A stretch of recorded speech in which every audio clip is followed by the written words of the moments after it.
Assalomu alaykum qadrli hamkor ijod savdo obunachilari. Yaqinimizda chiroyli uy chiqib qoldi hozir.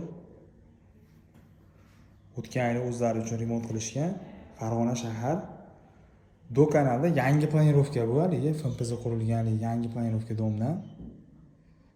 Oxirgi eski domlarda oxirgi yangi planirovkasida 5 qavatli domda birinchi qavatida 3 xonalik 4 xona qilingan uyimiz. Mana kirishingizda koridorlar, hammom tualetlari отдельный, MDF eshik, полный деревянный pol qilingan ekan uyimiz. Mana ko'rishlaringiz bu tomon zar. Buni qulayligi ikkitadan hammom tualet qilingan, kelin olingan o'tgan yili, yangitdan remont qilingan. Mana ko'rishlaringiz mumkin. Отопление isitish tizimi hamma sharoiti bor mana. Chiroyli mana lyustralar qo'yilib, stol ustida qo'yib, hamma yo'q o'zini vazifasini bajaryapti ekan. Mana bu tomonda отдельный vannasi, tomondan tualeti. Birinchi etajni qulayligini bilasizlar. Katta agaroti bo'ladi mana. Oshxonani o'rni bo'lgan. Bu tomonda mana 6 metr verandani bo'lib, ikkiga bo'lib qo'yishgan mana. O'rni kir moshinalar qo'yilgan.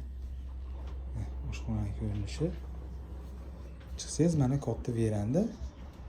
Yo'lni bo'yi mana Mashhaddan avtobus yuradi. To'kanali 5 ta avtobusi Mashhaddan eshigini tayinlab o'tadi. Shunday chiqarib ketaveradi mana. Agarotlari bor. Kirdik. Hali aytgandek qulaylikdan yana bitta nima? Ro'parada kattalar yotoqxonasi, hozir odam borligi uchun olalmadi. Uni rasmini qo'shib ketamiz. Bu tomonda yangi kelin kuyovga mana chiroyli remontlar qilib nima qilib qo'ygan? Mana ko'rishlaringiz mumkin. Mana maytda qo'shimcha mana verandani ikkiga bo'lishib sanuzel qilingan. Mana vannalar qo'yilib sanuzel qilingan.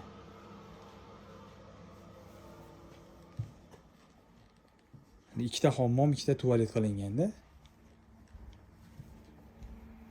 Koridorimiz. Xonadonimizdan pastda hamma yo'q, olib chiqib ketilinadi. Chunki o'zlari uchun qilingan ekan. Narxini pastda yozamiz. Xudo xolasa chiroyli uy mana.